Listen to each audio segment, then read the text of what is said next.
Polka. Chaque photo a son histoire.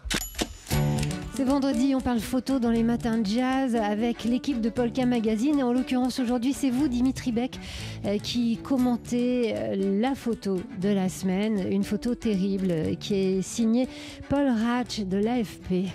Une image terrible, une image qui a des allures de western, si je puis dire. Mais ce que je vais vous raconter, c'est celle d'un très mauvais western.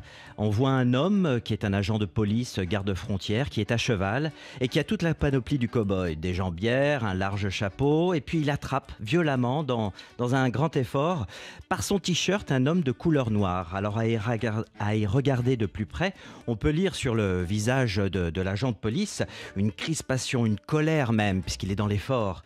Et puis sur celui de l'homme qui est debout à terre, qui fuit et qui est au sol, eh bien lui, on voit plutôt de la détresse, de la peur même. Il essaye d'échapper comme il peut à l'emprise de l'agent de police avec ses sacs de nourriture qu'il porte à bout de bras. Alors voilà, ce qui saute aux yeux dans cette photographie prise par Paul Ratch de l'AFP, c'est ce cow-boy blanc qui essaye de mettre à terre un homme noir comme il ferait avec du bétail. C'est assez terrible à décrire, mais c'est une réalité, c'est ce qu'on imagine au premier coup d'œil. Et on pourrait même évoquer des scènes de films hollywoodiens où ce seraient des esclaves noirs pourchassés par leurs tortionnaires blancs dans des champs de coton. Voilà cette imagerie qui nous évoque. Et pourtant, voilà, revenons à la réalité parce qu'il y a un contexte. La scène s'est produite le 19 septembre dernier, alors que des migrants se lavaient dans le Rio Grande, ce grand fleuve qui a la frontière entre les États-Unis et le Mexique. Et donc, à ce moment-là, des migrants haïtiens se lavent dans ce fleuve, mais aussi rapportent à manger à leur famille dans un camp de fortune installé du côté américain, donc aux côtés du Texas. Et subitement, nous a raconté le photographe de l'AFP, il y a 5 ou 6 agents de police qui étaient à cheval, donc sont arrivés, ont demandé aux migrants de retourner au Mexique. La situation était évidemment très tendue. Les réfugiés sont mis à courir pour échapper aux agents de police et puis un des agents a attrapé un des hommes par le t-shirt.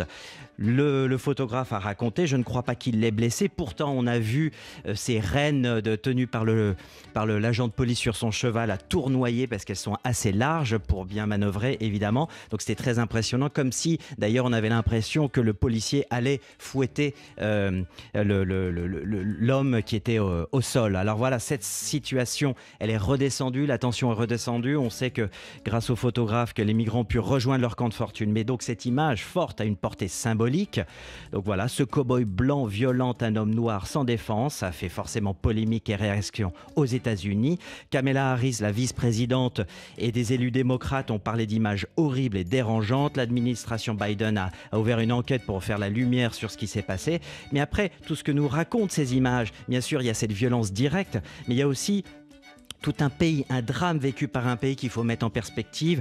Corruption, un président qui a été assassiné récemment, un tremblement de terre à nouveau en août dernier, sans parler de celui en 2010 qui avait déjà fait 200 000 morts. Le pays vit une véritable catastrophe humanitaire et c'est ça qu'il faut lire aussi dans cette image qui nous est montrée et qu'il finalement faut décrypter pour aller dézoomer, pour comprendre ce qui se passe et pourquoi ces Haïtiens sont et cherchent à venir dans cet Eldorado américain.